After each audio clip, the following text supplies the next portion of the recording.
Federasi AFF, Kiev Samet panggil PSSI minta Shin Tae-yong gunakan pemain-pemain senior untuk bermain di Piala AFF 2024. Keuntungan sponsor hak siar televisi dukungan supporter Timnas Indonesia akan hilang jika Shin Tae-yong gunakan pemain U23. YouTuber dan TikTokers Asia datang ke Jakarta siap saksikan pertandingan Timnas Indonesia menghadapi Jepang di Gelora Bung Karno.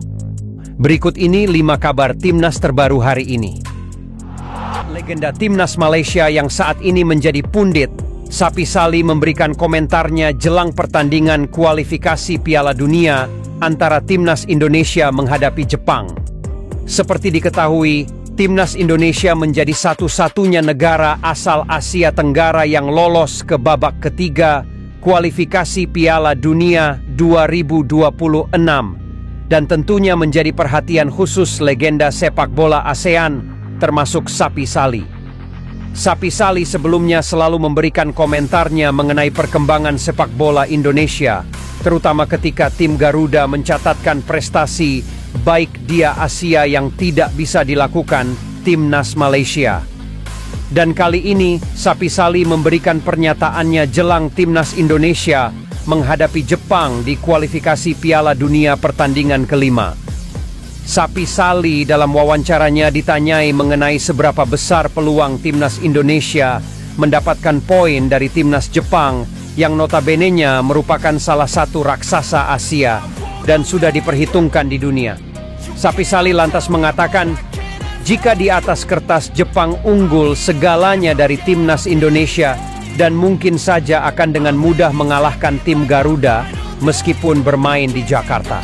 Akan tetapi, Sapi Sali menyoroti pemain diaspora Indonesia yang menurutnya akan sangat membantu Timnas Indonesia melawan Jepang. Pemain seperti Mes Hilgers, Tom Hay, Justin Hubner, Rafael Struijk bisa menjadi ancaman bagi Timnas Jepang karena memiliki pengalaman yang baik di Liga Eropa. Sapi Sali mengatakan, meskipun di atas kertas Timnas Indonesia jauh di bawah Jepang, namun di atas lapangan semuanya akan berbeda. Apalagi, pertandingan tersebut akan digelar di depan 70.000 supporter Timnas Indonesia yang memadati Stadion Gelora Bung Karno. Ia memprediksi Timnas Indonesia bisa menahan imbang Jepang dalam pertandingan nanti. Sementara itu, berita selanjutnya datang dari Timnas Jepang yang membuat strategi licik untuk mengatur jadwal menghadapi Timnas Indonesia. Timnas Jepang ternyata telah membuat strategi licik jelang menghadapi Timnas Indonesia. Strategi yang diterapkan Timnas Jepang dalam menghadapi Indonesia di pertandingan kelima Grup C kualifikasi Piala Dunia 2026 zona Asia sedang menjadi sorotan. Karena pada awalnya, pertandingan antara Indonesia dan Jepang dijadwalkan berlangsung di Stadion Utama Gelora Bung Karno pada Kamis, 14 November 2024 malam. Namun, Federasi Sepak Bola Jepang, JFA, mengajukan permintaan untuk memundurkan pertandingan satu hari dari 14 ke 15 November 2024. Setelah JFA meminta izin dari PSSI dan FIFA, jadwal pertandingan pun dipindah ke Jumat, 15 November 2024 pukul 7 malam. Mengapa JFA meminta jadwal diubah?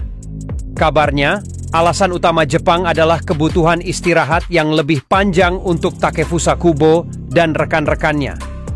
Banyak pemain Jepang yang berbasis di Eropa dan perjalanan dari Eropa ke Indonesia bisa memakan waktu lebih dari 12 jam. Penundaan ini tentu kurang menguntungkan bagi Timnas Indonesia, sebab persiapan mereka untuk menghadapi Arab Saudi di matchday ke-6 pada Selasa, 19 November 2024, jadi terganggu. Jika pertandingan tetap dilangsungkan pada 14 November, para pemain Indonesia bisa menjalani pemulihan pada 15 November. Namun, dengan perubahan jadwal, sesi pemulihan baru bisa dilakukan pada 16 November. Kini, diharapkan perubahan jadwal ini tidak memengaruhi persiapan Timnas Indonesia. Tim besutan Shin Tae-yong ditargetkan bisa meraih poin maksimal melawan Jepang dan Arab Saudi pada FIFA Matchday November 2024. PSSI menargetkan 4 poin dari 2 laga ini, sebagai langkah penting bagi Indonesia untuk menjaga peluang lolos ke babak keempat kualifikasi Piala Dunia 2026 Zona Asia.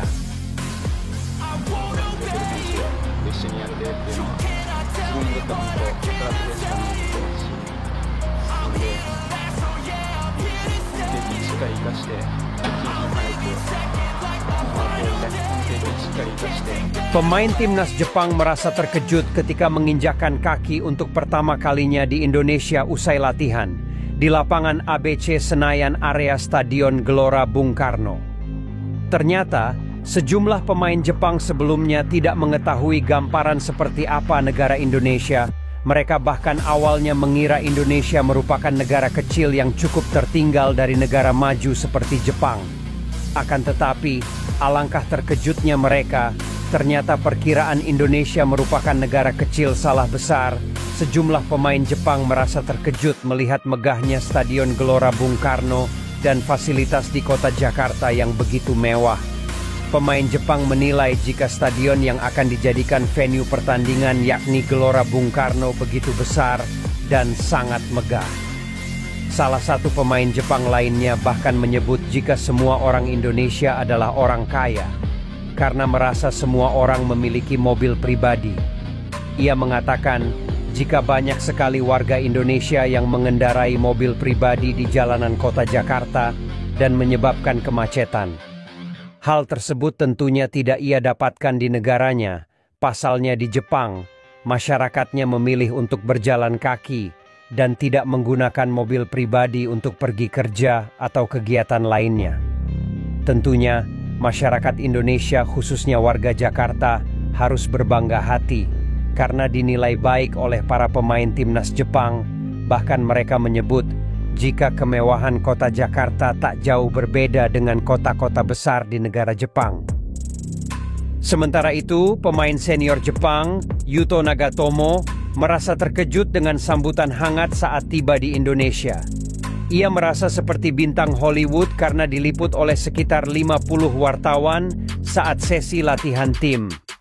Seperti diketahui, timnas Jepang dijadwalkan akan bertemu timnas Indonesia dalam pertandingan kelima grup C kualifikasi Piala Dunia 2026 pada Jumat nanti. Pertandingan ini akan digelar di Stadion Gelora Bung Karno pada pukul 7 malam. Timnas Jepang sudah latihan 2 kali dan kali ini berlangsung dengan intensitas tinggi. Dan menurut Nagatomo, persiapan mereka berjalan lancar. Sesi latihan berikutnya digelar pada Selasa di Jakarta dengan jumlah pemain yang lebih banyak, termasuk Kaoru Mitoma dan Koki Ogawa yang sudah bergabung.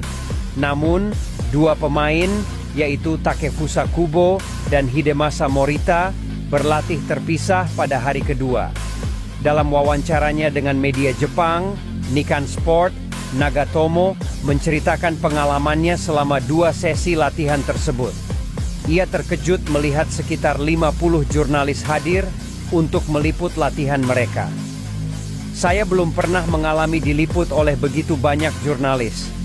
Rasanya hampir seperti menjadi bintang Hollywood, ungkap pemain berusia 38 tahun ini. Pertandingan antara Indonesia dan Jepang memang menarik perhatian besar dari publik. Tiket pertandingan bahkan telah habis terjual beberapa hari sebelum laga dimulai. Meski Jepang mungkin akan menghadapi tekanan besar dari supporter Indonesia, bukan itu yang menjadi kekhawatiran utama Ritsu Doan. Pemain Freiburg tersebut lebih mewaspadai motivasi kuat para pemain Indonesia untuk mengalahkan Jepang. Saya rasa mereka menghormati Jepang, tetapi mereka juga memiliki keinginan besar untuk mengalahkan kami. Kami harus tetap waspada terhadap semangat juang mereka, kata Doan.